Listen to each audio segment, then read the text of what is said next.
When was the last time you heard a child referred to as obedient? It's probably been a while. That's too bad because the best research tells us that obedient children are happy children. And from my experience as a family psychologist, the parents of obedient children are happy parents. Since all parents want their children to be happy, the question becomes, how does one get a child to obey? Is there some trick to it? Well, there certainly are a lot of parents who think so.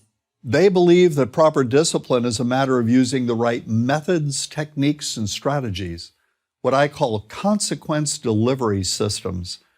Parents have been using these behavior modification-based methods since they became popular in the 1960s, seemingly to no avail.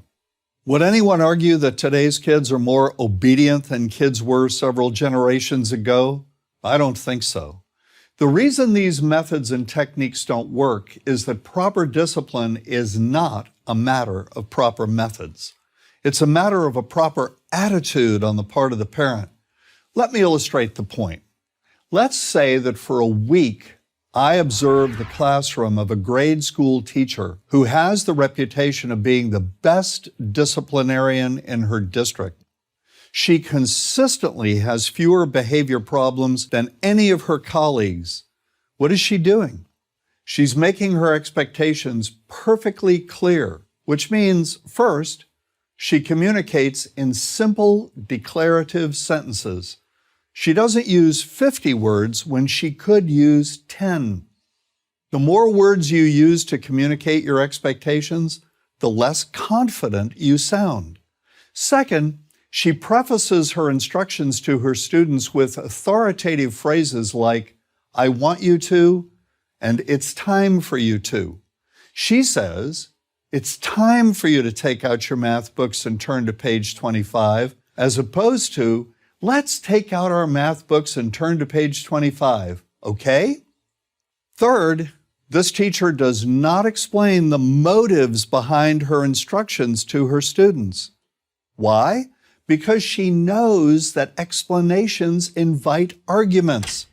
Whenever parents tell me they're dealing with an argumentative child, I know that these well-intentioned people are explaining themselves.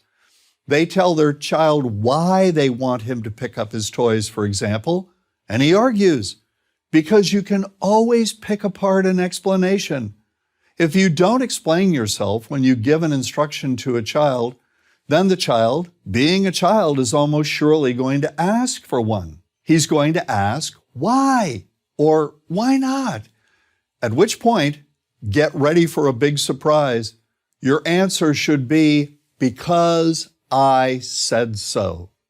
These very useful 4 words, and no, they will not cause psychological damage to your kids. Quite the contrary, are a simple but powerful affirmation of the legitimacy of your authority. Say it calmly. Don't scream it. Nothing good is ever accomplished by a person who screams.